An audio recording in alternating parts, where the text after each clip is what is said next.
The way she kicks her legs as she reads this book is exactly how I react when I'm reading the most heartwarming, wholesome romance arc between two awkward yet lovable characters.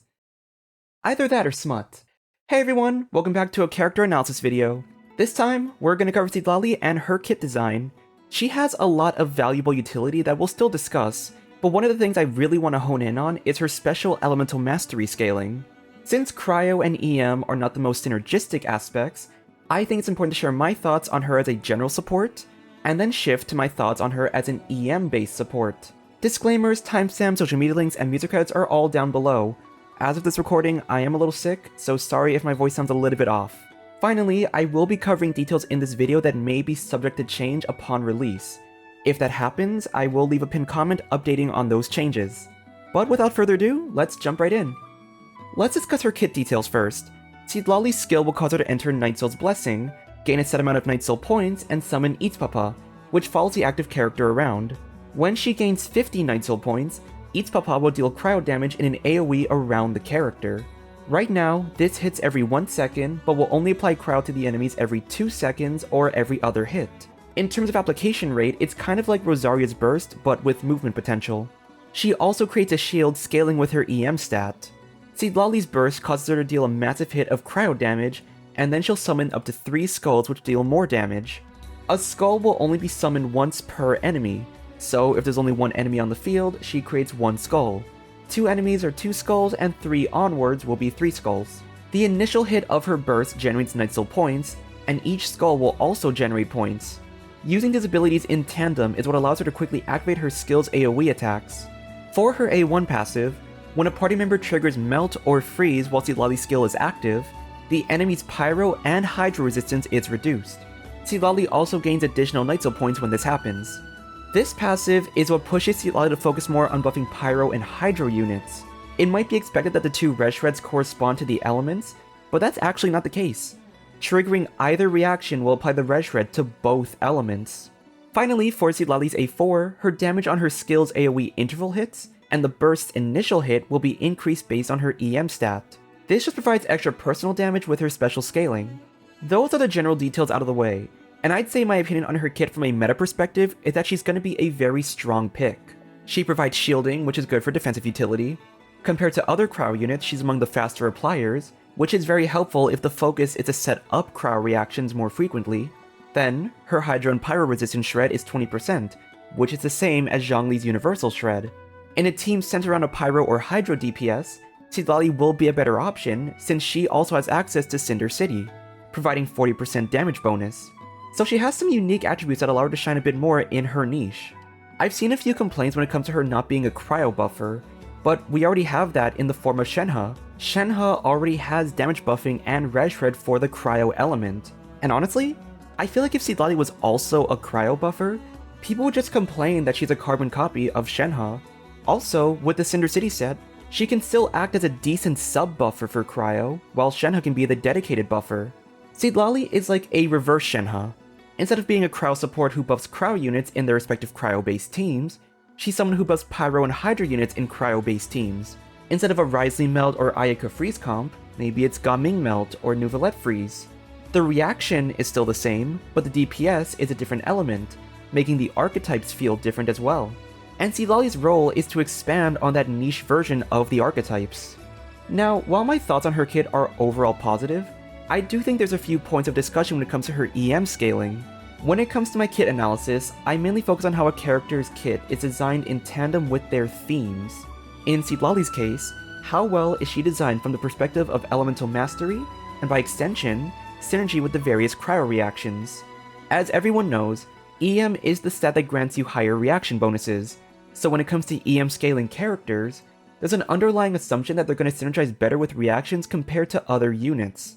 As of right now, we only have Electro, Dendro, and Anima units with EM scaling abilities, which makes perfect sense considering how reactions are a very core part of these elements. Conversely, there's a reason why cryo characters don't have this scaling. Cryo characters have insanely low value when it comes to the EM stat.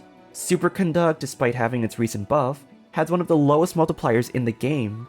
You're not triggering it for damage, rather its main value is the physical red shred, which is a flat 40% not affected by EM stats. Freeze is a reaction purely based around movement debuffing, which also doesn't scale with EM. Melt is objectively the best cryo reaction for EM scaling, since that bonus goes into more personal damage. Even still, EM for Melt is more of a bonus, not a necessity. So Seedlally is breaking the mold for embracing a stat that isn't really good for that element. And that's cool, but she should be designed in a way that capitalizes on that reaction synergy. Her shield scales on EM, and she gains additional damage based on her EM. It's good, but it's also the bare minimum for a secondary scaling. Layla does the exact same thing with her scalings, except hers is HP instead of EM. Let's assume Seedlally's shield and A4 now scale on HP. The only thing she really loses out on is her extra melting capabilities. Fortunately, it doesn't make her that much weaker, but since that's all she loses out on, it does make her feel a bit boring. I had a specific expectation that if we were to have an EM cryo unit, they should have a kit that expands on the value of cryo reactions. Unfortunately, Seedlally doesn't really do that for me. If she doesn't have any special mechanics to raise cryo reactions, then the way she's designed has to capitalize on the mechanics of the reactions itself. But as we mentioned before, EM scaling is not that good on cryo. Freeze has no special damage, so Seedlally's EM stat is extremely pointless here. This is one of those examples where her having a different scaling does nothing to affect her kit. Superconduct is actually a pretty strong contender, especially with the recent multiplier buffs. So as long as you maintain Electro for her to trigger the reaction, she could be dealing around 10,000 damage every 2 seconds. The main issue is that Seedlally's focus is on Freeze and Melt, and she has nothing in her kit to incentivize running a Superconduct team. This doesn't mean you can't run something like that, but it does mean you will not be able to capitalize on the A1 passive, which still provides additional Night Soul points for her skill's uptime. With that being said, it makes sense that her A1 doesn't include Superconduct and Electro, since Superconduct reduces physical res, and reducing Electro res does nothing for a team focused around physical damage. I would argue though that her kit would be a little more interesting if it was Superconduct focused, and it's a bit of a shame the reaction still isn't seeing its long-awaited meta spike. The final reaction is Melt, and this is something Seedlally capitalizes on the best. Due to her A4 granting a damage bonus based on EM stats, Seedlally reverse melting allows for double dipping. Melt is a multiplicative reaction, which means it relies on the unit having higher multipliers to make full use of its value. Seedlally's burst has a high multiplier, which is really good for that Melt synergy. Her skill's interval hits, however, have extremely low multipliers. Even with the double dipping mechanic, it's still an abysmal value. Additionally, she's still a support for pyro units, which means if you're going to run melt teams, it might be a good idea for her to focus on forward melting. Focus on applying enough cryo for your pyro unit to melt, rather than focusing on Seedlally's personal damage. If you're running a team where Seedlally's personal application and forward melt isn't fast enough as a solo cryo unit, you might need a second source of cryo, either through another cryo user or an anima unit with absorption properties. And then when it comes to melt teams, her burst still has a pretty strong value, so if she doesn't melt it, that's a pretty large dip in her damage. Ideally, you want her skill to apply cryo for a pyro unit to capitalize on for forward melt. Then you want her burst to hit a pyro affected enemy so that she can reverse melt. I think a particular team that works really well is a Melt Vape Freeze team. I'm not really sure what the actual name is called, but here's the mechanic. You're running a team with a pyro DPS, a Hydra unit, a cryo unit, and a flex slot. Obviously, Seedlally will be our cryo in this example. Two teams that work really well for this archetype is a Hu Tao team and an Arlecchino team. Hu Tao would run something like her, Xingqiu, Yelan, and Seedlally. Arlecchino runs the same, but maybe replace Yelan with Bennett. In the background, you'll see an example of a team consisting of Hu Tao, Xingqiu, Yelan, and Rosaria as a Seedlally sub. The key with this team is a strong Hydro application. If the cryo unit reacts first, they trigger Freeze, and the pyro unit can use that Freeze aura to trigger Melt. If the pyro unit reacts to Hydro first, it will at least vaporize, which is still a strong damage bonus. No matter what, your pyro unit can make good use of amplifying reactions, and the rate of vaporizes and melts are relatively consistent. It's helpful that Seedlally can use Freeze to provide supplementary cryo auras, allowing her to function in forward melt as a solo cryo user. What's even better is that Seedlally's res shred will be even stronger, since the vast majority of your team is pyro and hydro DPSs. In the Hu Tao example, you're res shredding for Hu Tao, Xingqiu, and Yelan. On top of that, she provides a shield, which mostly mitigates the need for a healer.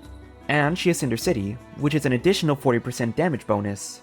Now, going back to my issue on the EM scaling, the setup can feel counterintuitive to her design. If Seedlally's goal is to support pyro teammates, and to set up melt reactions, then her EM scaling is not taken into account when the reaction occurs. The only time her EM stat has good value outside of her scalings is when her burst triggers melt, and that's if you're able to land that reaction hit.